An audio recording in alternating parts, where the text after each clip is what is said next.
অবশেষে জয়ের হাসি হাসল ব্রাজিল। গতকাল রাত 11টায় অনুষ্ঠিত রাউন্ড অফ 32-এর ম্যাচে জাপানের বিপক্ষে 2-1 গোলে দারুণ এক নাটকীয় জয় তুলে নিয়েছে সেলেসাওরা। ম্যাচের 29 মিনিটে প্রথমে গোল করে জাপান। সেই গোলেই মুহূর্তের জন্য স্তব্ধ হয়ে যায় হাজারো ব্রাজিল সমর্থক। প্রথমার্ধে শেষ হয়ে জাপানের 1-0 ব্যবধানে এগিয়ে থাকে।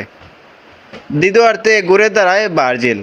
65 মিনিটে সমতাসূচক গোল করে ম্যাচে ফেরে তারা। এরপর দুই দলেরই একের পর এক আক্রমণ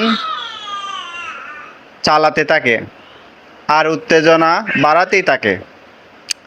90 মিনিট শেষে রেফারি যোগ করেন 6 মিনিট অতিরিক্ত সময়। সবাই যখন অতিরিক্ত সময়ের প্রস্তুতি নিচ্ছিল তখনই 95 মিনিটের আসে সেই মাইন্দ্রক্ষণ। দুর্দান্ত এক আক্রমণ থেকে জয়সূচক গোল করে ব্রাজিল। শেষ পর্যন্ত 2-1 গোলে রোমাঞ্চকর জয় রাউন্ড অফ 16 নিশ্চিত করল পাঁচবারের বিশ্ব